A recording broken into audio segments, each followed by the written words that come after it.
When I look back on my years that I was transitioning through menopause, from perimenopause to menopause to postmenopause, which was round about 47 years old right through to 52, then I wish that I'd known about the changes that are going on around my body.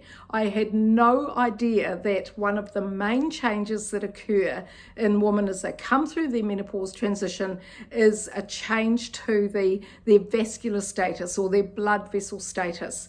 And as estrogen and progesterone start to decline, there's a lot of emphasis on bone density, which is really important. But I think that one of the most important aspects that we need to know about is our changing blood vessels.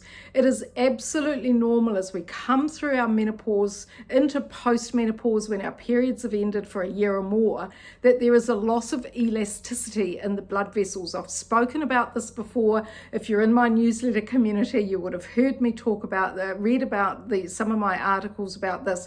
But it is the one thing that I wish that I'd known, particularly because I, like many other women, have a family history of heart disease, and we follow our maternal risk for heart disease. And my mother had a stroke in her 80s, as did her mother as well. So a lot of us, even without all the genetic testing that's going on, a lot of us need to understand that our menopause transition is a really important period of our life whereby there are changes going on in the heart, the blood vessels, definitely the muscles, but also the lymphatic system.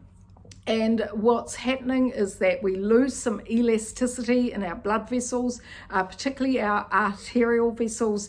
And for many women, they find that their blood pressure is going up, or they become quite puffy and put on weight, as I did. I think my arms used to get really tight and puffy, and my clothes felt very tight. And I got a lot of increase in my breast size as well. And I didn't understand that both the blood vessels and the lymphatic vessels are changing as we come through menopause. And it doesn't matter if you're on hormone replacement therapy or not. These are just part of the changes that occur as we age. It is well known in the post-menopause cardiovascular research that vascular stiffness is a condition that can lead to heart disease risk as women get older. We know that heart disease risk is the number one health issue for women as they come into post-menopause. So why aren't we focused on it more in menopause and perimenopause? And this is one of the things that I focus on in the Menopause Transformation programs. My cholesterol went up, my blood pressure went up, and I had no idea why. I was still trying to do all the exercise that I was doing, and really wasn't working in terms of a lot of those changes that are going on in our cardiovascular system. So our menopause transition, which by that I mean perimenopause, when your periods are starting to fluctuate, menopause, when your periods have ended, and postmenopause, when your periods have ended for a year or more. This is a really vulnerable stage of our life for vascular stiffness or arterial stiffness. Really important to understand that from a dietary perspective, really important to understand that from an exercise perspective. Know the keto diet. If you've got high blood pressure and high cholesterol and you've got a fatty liver, then please stay away from the keto diet. The research does not support it. You need the Mediterranean diet, and I've adjusted this for women in each stage of their menopause transition in the Menopause Transformation programs. But I really want to bring your attention to a lot of the changes that are going on around the body as we come through this important life stage. I had no idea about any of this when I was in my late 40s and early 50s. I didn't understand, the stress and the exercise stress as well. That was all wrong for that particular stage of life. And I certainly didn't understand how much not sleeping was also having an impact on liver inflammation and blood vessel and lymphatic inflammation as well.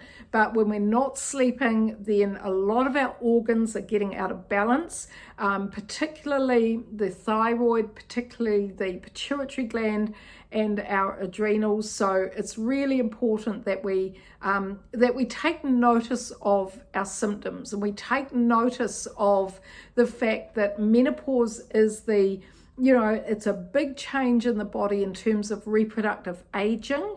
And that word aging is really important, even though we don't want to be aging, but we do need to understand that internally there's a lot of changes going on in the body, because we're stepping into those post-reproductive years. So we need to change our diet, we need to change the way we exercise, we need to look after our skin. It's really important for our immune system, and we certainly need to sleep all night. And all those solutions are in the Menopause Transformation programs.